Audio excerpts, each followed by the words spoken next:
Rieccoci nell'ultima parte della prima parte, a Primus Inter Pares, l'appuntamento del mercoledì, gruppo TV7, siamo in diretta sulla pagina Facebook, ogni volta noi ci autopubblicizziamo a rientro della pubblicità. Ospite della prima parte abbiamo l'assessore alla sanità Manuela Lanzarini, invece nella seconda avremo Paolo Ferraresso che è il presidente consorzio di bonifica del Bacchiglione. Stavamo parlando di trapianti, durante la pubblicità mi ha detto che ovviamente c'è anche lì una carenza di organi, ci vuole raccontare un attimino? No, oggi allora noi abbiamo sicuramente un tessuto importante con le associazioni del dono, quindi AIDO, ADMO eccetera, quindi c'è molta più consapevolezza.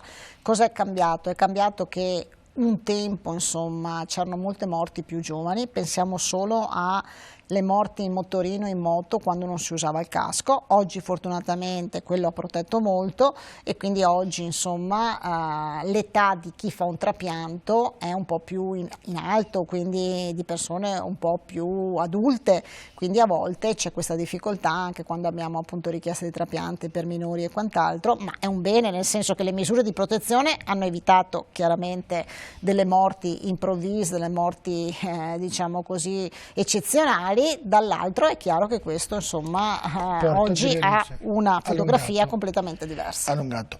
Senta, com'è il punto sulle cure domiciliari?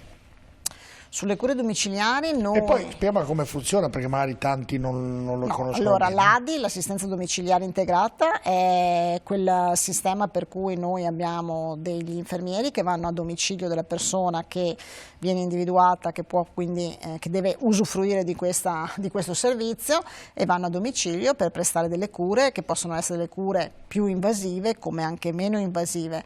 Noi, il Veneto, è una regione che ha sempre investito in questo, infatti noi oggi siamo a circa un 8,3% della popolazione che può accedere alle cure domiciliari.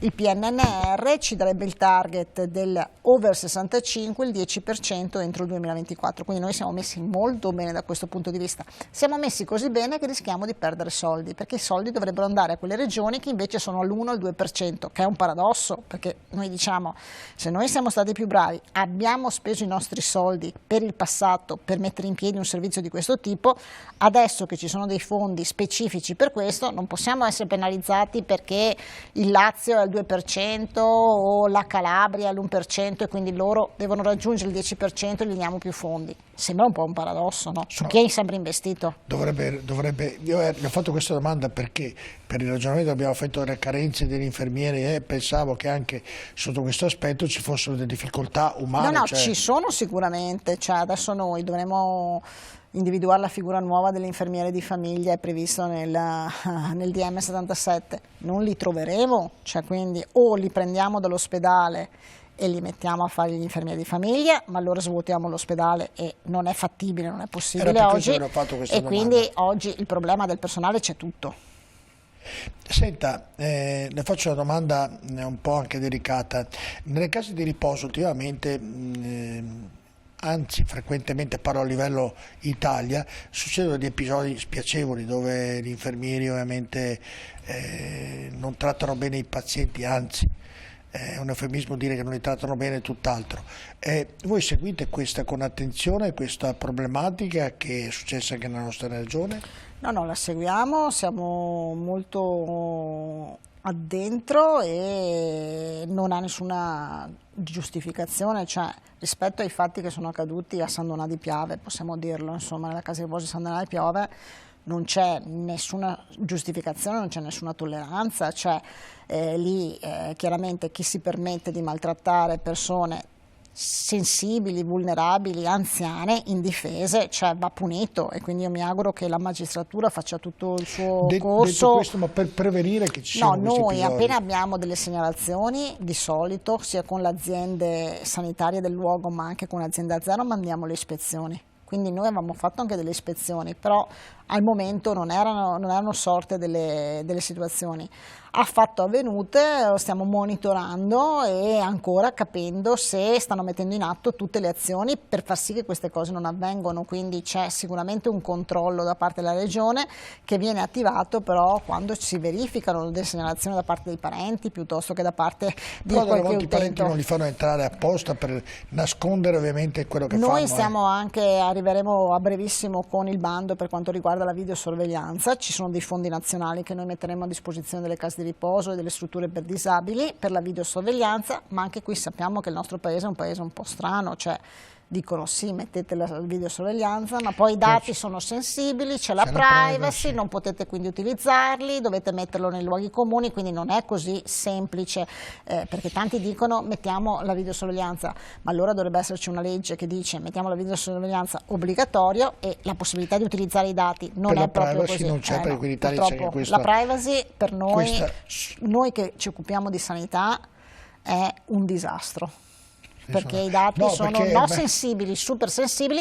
Noi abbiamo già avuto 2 o 3 segnalazioni dal garante della privacy, ci ha richiamato, ci ha dato anche delle multe, poi ci siamo difesi e abbiamo anche sui vaccini durante il Covid eccetera, però il problema della privacy è un problema molto serio. Sì. Ricordo che oramai quando uno va a una visita c'è un numero, ti dicono il numero, però c'è qualcuno che molto probabilmente o per amicizia, non ricordo, lo chiamo anche per nome ad alta voce, quindi è molto serio. Che poi non c'è nulla di male. Oggi, come ha detto lei, diventa un problema. Qui diventa un problema anche alle cose più semplici che non hanno riscontro, perché sui bambini capisco, però delle volte bisognerebbe. A conclusione invece lei deve fare una tiratina d'orecchio, va bene che quando lei andrà magari sistemeranno tutto. Fate bene fratelli, l'ospedale riabilitativo di Venezia, nelle parti comuni bisognerebbe che qualcuno osservasse come viene tenuto sotto l'aspetto pulizia, perché lascia non un po', parecchio desiderare negli assessori, nelle parti comuni, insomma. Ecco, se magari qualcuno passa di là, sicuramente ci saranno tutto. Ma potrei andare senza essere annunciata e quindi, allora lì quindi potrebbe essere una sorpresa, no? Quindi l'effetto sorpresa non riescono a preparare l'arrivo dell'assessore. Nelle parti comuni ho visto delle cose allora, il Fate Bene Fratelli è un ospedale privato, accreditato e convenzionato, quindi fa parte comunque della rete, è un ospedale molto piccolo a Venezia, insomma in centro storico. Mi stupisce proprio perché anche dimensioni molto piccole, perché poi insomma sappiamo è un ospedale che fa parte anche di una congregazione religiosa, però sarà mia premura fare queste verifiche e capire cosa non funziona. Lei cominci con l'assessore, vede pulito il pezzo da lì sotto, è una cosa inguardabile, e anche tante altre parti comuni. C'è una questione di igiene principalmente, quindi di sanità pubblica, e poi c'è una questione che è legata anche che in un luogo di cura dove c'è sofferenza è bene che insomma anche questi aspetti che possono sembrare minimali ma sono fondamentali. Ma non solo minimali, ha ragione lei. Poi invece da una parte uno che è andato in ospedale all'Angelo di Mestre oppure nell'azienda ospedaliera padovana le posso garantire che lì la pulizia è straordinaria, quindi ecco perché le ho fatto presente, se ne capiterà, di dare un'occhiata a quelli. Grazie, le ho fatto tutte le domande, avevo altre cose importanti però ha risposto in maniera io vi verrò a trovare sicuramente tra un po' di tempo di nuovo, dai, speriamo di avere qualche novità positiva. Oggi ne abbiamo. Sì, qualche novità positiva e speriamo quindi fare ogni giorno un passetto in più e dare quelle risposte che oggi i veneti ci chiedono, non solo i veneti, io parlo perché sono l'assessore del Veneto, ma lo sappiamo che è un problema italiano. Le faccio una domanda personale, quando diventate assessore alla sanità, lei è cambiato, lei prima aveva un altro incarico, è più soddisfatta di questo assessorato? Così ho fatto personale, non ci dà nulla? No, è più soddisfatta. Perché vedo che lei ci mette molto amore nelle cose che fa, quindi... Io lo faccio perché credo e sia giusto, se ho avuto un mandato, farlo fino in fondo e spendermi totalmente per il mandato che ho avuto dal Presidente Zaia. È chiaro che questo è un settore molto delicato, strategico, parliamo della salute di tutti noi, quindi lo sento molto anche come responsabilità. Qualche notte non ha dormito oppure dorme comunque perché sa che ha fatto un lavoro giusto? No, qualche notte non dormo neanch'io. E qual è la cosa che la preoccupa di più? Ma oggi sicuramente è la tenuta del sistema rispetto alle tante richieste, alle tante esigenze, i cittadini che non sempre capiscono le nostre difficoltà e quindi diventano aggressivi, leggiamo le aggressioni più cattivi eccetera, quindi si rivolgono anche male al nostro personale e i problemi poi della persona che deve essere curata, deve essere presa in carico perché ha anche una malattia grave, che noi abbiamo il dovere di farlo in tempi strettissimi. Le auguro che questa notte dorma. No, va bene. Grazie assessore Emanuela Lazzarin davvero di essere intervenuta, anche perché abbiamo chiarito molte cose. Noi andiamo in pubblicità e vi ricordo che nella seconda parte avremo Paolo Ferraresso, che è il presidente del consorzio della bonifica del Bacchiglione, e parleremo della siccità. Grazie ancora. Grazie a voi e buona serata.